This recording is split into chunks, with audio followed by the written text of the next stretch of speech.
Chris Alexander is former Canadian immigration minister. He joins us now from Toronto. Thanks so much for speaking to us. We appreciate it.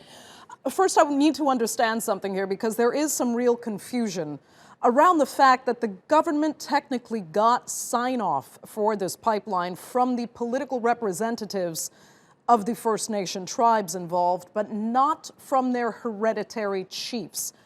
Explain why there's that, what is now a massive discrepancy.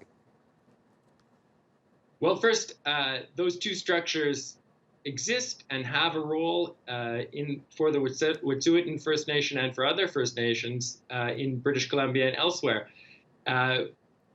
Doing a deal with the elected council is one thing, but having the consent of the entire First Nation is much more important, because Canada is a country that is based on treaties.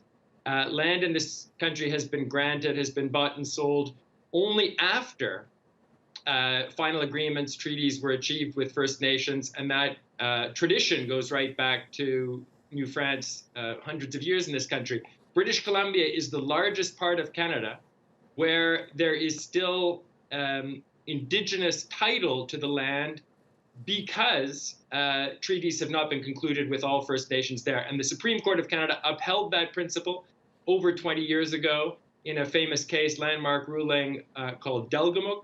And those are the issues that these First Nations are bringing forward today. They want an agreement with the government of Canada that has been too long in coming. And this government has raised expectations for progress on Indigenous issues, but has not really delivered. Okay, so are we close at least to seeing this dispute resolved? Because this is not sustainable to have the railways blocked the way they've been. I mean, this is hindering business.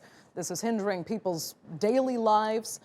It can't continue for much longer. It's damaging the economy as well. So how does this get resolved, and quickly?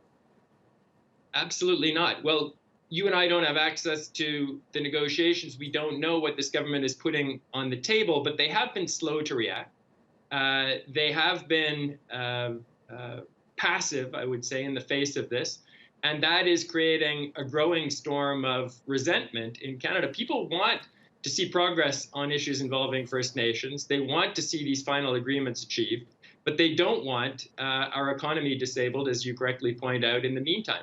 And so, Trudeau was traveling when this issue first came to the fore. That didn't look very good. Now he's canceled one trip, but we have yet to see any progress. And some of the blockades are happening a long way from British Columbia and where this pipeline is being built. Even east of where I'm sitting today in Toronto, there have been major blockages that are affecting rail service in the country. And as you say, will exact an economic cost if they're not resolved soon. Right. So it could take time still to resolve. These are very complex negotiations underway. They are, and we've seen the Grand Chief of the Assembly of First Nations of Canada, Perry Bellegarde, make a statement today urging a peaceful resolution, urging a negotiation to continue. As you say, it could take.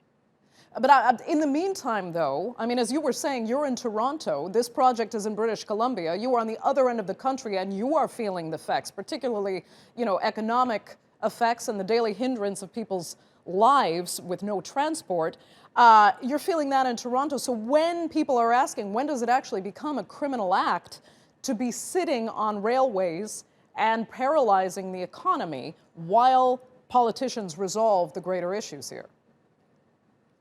Well, I think there are various interpretations of what the legal status of what's being done might be. Civil disobedience is very much in Canada's tradition, in the tradition of any full democracy, and that's not going to change. At the same time, the railways are the lifeblood of this country, and anyone who depends on rail traffic to move their goods across this country, whether it's propane for winter needs or goods for export, as you were pointing out earlier, is feeling the pressure right now. And the railways have already laid off hundreds of people because many of their facilities are idling as a result of this. So public patience and indeed broader Indigenous patience for this to go on forever isn't limitless. But we need to see a step in the right direction towards a real negotiation Right. of issues that have been pending for too long. Let me ask you this quickly, because you will have looked into this in detail. I mean, this is a $5 billion pipeline we're talking about here. How much does it actually threaten the environment? The company building it says, no, we have found the most environmentally sound way of doing this. And obviously, First Nations and environmentalist protesters are saying, no, this threatens all of us. Where does that stand? Well, there is a big issue here in Canada. We have some of the largest wilderness areas in the world on which the world increasingly depends to bring issues like climate change under control. That said, the area the Wet'suwet'en are talking about already has highways going through it, railways going through it. The issue here is that this would be the first pipeline through that corridor. So there's an issue of precedent. Should that region, which goes out to the Pacific coast at Prince Rupert, be used per pipelines in the future? They think it should not be. Many Canadians think that it's much safer to move energy products by pipe than by rail. I think research supports that. And many Canadians also want to get their products to market because they know that if Canada doesn't export oil and gas, it's likely to come from less democratic countries like Russia, Saudi Arabia, and others. We don't want the world to be entirely dependent on dictatorships for its energy needs. Okay, Chris Alexander, thank you so much for joining us there from Toronto. We really appreciate it.